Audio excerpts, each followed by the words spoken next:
1991-ലെ Indian പൊതുതെരഞ്ഞെടുപ്പിൽ Indian national കോൺഗ്രസിനും Tamil Nadu Congress committee പോലുള്ള സംസ്ഥാന അനുബന്ധ സ്ഥാപനങ്ങൾക്കും വേണ്ടി രാജീവ് ഗാന്ധി പ്രചാരണം നടത്തി. മെയ് 21-ന് ആന്ധ്രാപ്രദേശിലെ വിശാഖപട്ടണത്ത് പ്രചാരണം നടത്തിയ ശേഷം, അദ്ദേഹത്തിന്റെ അടുത്ത സ്റ്റോപ്പ് തമിഴ്നാട്ടിലെ ശ്രീപെരുമ്പുത്തൂരായിരുന്നു. മദ്രാസിൽ എത്തി ഏകദേശം 2 മണിക്കൂറിന് ശേഷം, ഗാന്ധിജിയെ ഒരു വെളുത്ത അംബാസഡർ കാറിൽ ശ്രീപെരുമ്പുത്തൂരിലേക്ക് കൊണ്ടുപോയി, വഴിയിൽ മറ്റ് ചില തിരഞ്ഞെടുപ്പ് പ്രചാരണ വേദികളിൽ നിർത്തി. ശ്രീപെരുമ്പുത്തൂരിലെ ഒരു പ്രചാരണ റാലിയിൽ എത്തിയപ്പോൾ ഗാന്ധി തന്റെ കാർ ഉപേക്ഷിച്ച് പ്രസംഗിക്കാൻ വേദിയിലേക്ക് നടക്കാൻ തുടങ്ങി. വഴിയിൽ, നിരവധി അഭ്യുദയകാംക്ഷികളും, ഇന്ത്യൻ നാഷണൽ കോൺഗ്രസ് പ്രവർത്തകരും, സ്കൂൾ കുട്ടികളും അദ്ദേഹത്തെ പുഷ്പാർച്ചന നടത്തി. കൊലയാളി കലൈവാണി രാജരത്നം അടുത്തുവന്ന് അദ്ദേഹത്തെ അഭിവാദ്യം ചെയ്തു.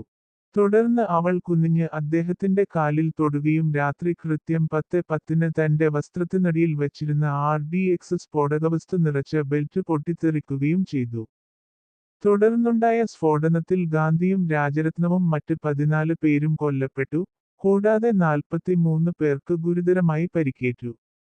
കലൈവാണി രാജരത്നം ശ്രീലങ്കയിലെ ഒരു പ്രമുഖ തമിഴ് തീവ്രവാദിയായിരുന്നു. ജാഫ്ന ഉപദ്വീപിലെ കൈതടി നുനാവിലിൽ ജനിച്ച അവർ, പ്രധാനമന്ത്രി രാജീവ് ഗാന്ധിയുടെ കൊലപാതകത്തിൽ ഒരു ചാവേർ ബോംബറായി പ്രവർത്തിച്ചതിലൂടെ ശ്രദ്ധേയയാണ്. ധനു, തേൻമൊഴി, ഗായത്രി, അൻപു എന്നീ അപരനാമങ്ങളിലും അവർ അറിയപ്പെടുന്നു. ഈ ഉന്നതമായ അക്രമത്തിൽ രാജരത്നത്തിന്റെ പങ്കാളിത്തം അവരെ തമിഴ് വിഘടനവാദ പ്രസ്ഥാനത്തിലും ദക്ഷിണേഷ്യൻ രാഷ്ട്രീയ ചരിത്രത്തിലും ശ്രദ്ധേയവും വിവാദപരവുമായ ഒരു വ്യക്തിയായി അടയാളപ്പെടുത്തി. സ്ഫോടനത്തിൽ മരിച്ച ഹരിബാബു എന്ന പ്രാദേശിക ഫോട്ടോഗ്രാഫർ കൊലപാതകം പകർത്തി, ഇദ്ദേഹം സ്ഫോടനത്തിന്റെ ഗൂഢാലോചനക്കാരനുമായിരുന്നു. അദ്ദേഹത്തിന്റെ ക്യാമറയും ഫിലിമും സ്ഥലത്ത് കേടുകൂടാതെയിരുന്നു.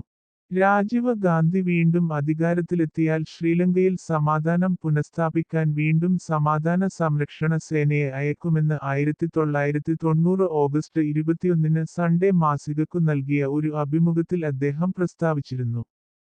ഇതുകൊണ്ടാണ്, രാജീവ് ഗാന്ധിയെ വധിക്കാൻ തമിഴീഴ വിടുതലൈ പുലികൾ തീരുമാനിച്ചതെന്ന് കേസിന്റെ വിചാരണവേളയിൽ സുപ്രീം കോടതി നിരീക്ഷിക്കുകയുണ്ടായി. ശ്രീപെരുമ്പത്തൂരിൽ രാജീവ് ഗാന്ധിക്കായി ഏർപ്പെടുത്തിയ സുരക്ഷാ നടപടികൾ തികച്ചും തൃപ്തികരമായിരുന്നുവെന്നും, എന്നാൽ പ്രാദേശിക കോൺഗ്രസ് നേതാക്കളുടെ ചില ഇടപെടലുകൾ സുരക്ഷാ വീഴ്ചകൾ ഉണ്ടാക്കി എന്നും ഇതേക്കുറിച്ചന്വേഷിച്ച ജസ്റ്റിസ് J.S. വർമ്മ കമ്മീഷൻ കണ്ടെത്തി.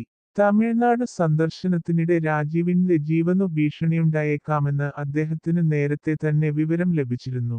രാജീവ് ഗാന്ധിയുടെ കൊലപാതകത്തെ തുടർന്ന്, അദ്ദേഹത്തിന്റെ വികൃതമാക്കപ്പെട്ട മൃതദേഹം ന്യൂഡൽഹിയിലേക്ക് വിമാനത്തിൽ കൊണ്ടുപോയി. ഇന്ദിരാഗാന്ധി അന്താരാഷ്ട്ര വിമാനത്താവളത്തിൽ നിന്ന് അദ്ദേഹത്തിന്റെ മൃതദേഹം പോസ്റ്റ്മോർട്ടം, പുനർനിർമ്മാണം, എംബാമിംഗ് എന്നിവയ്ക്കായി ന്യൂഡൽഹിയിലെ all India Institute of Medical സയൻസസിലേക്ക് അയച്ചു. 1991 മെയ് 24-ന് രാജീവ് ഗാന്ധിക്ക് വേണ്ടി സംസ്ഥാന ബഹുമതികളോടെ ശവസംസ്കാരം നടന്നു. ദേശീയമായും അന്തർദേശീയമായും അദ്ദേഹത്തിന്റെ ശവസംസ്കാരം തത്സമയം സംപ്രേഷണം ചെയ്തു. 60-ലധികം രാജ്യങ്ങളിൽ നിന്നുള്ള പ്രമുഖർ പങ്കെടുത്തു. യമുന നദിയുടെ തീരത്ത്, അമ്മയുടെയും സഹോദരന്റെയും മുത്തച്ഛന്റെയും ശവസംസ്കാര സ്ഥലത്തിനടുത്താണ് അദ്ദേഹത്തെ സംസ്കരിച്ചത്. ഇന്ന്, അദ്ദേഹത്തെ സംസ്കരിച്ച സ്ഥലം വീർഭൂമി എന്നറിയപ്പെടുന്നു. വീഡിയോ ഇഷ്ടമായാൽ ലൈക്കും ഷെയറും ചെയ്ത് സപ്പോർട്ട് ചെയ്യുക. ഇതുവരെ ചാനൽ സബ്സ്ക്രൈബ് ചെയ്യാത്തവർ സബ്സ്ക്രൈബ് ചെയ്ത് താഴെ കാണുന്ന ബെൽ ഐക്കൺ എനേബിൾ ചെയ്ത് ഓൾ എന്ന ഓപ്ഷൻ നൽകുക.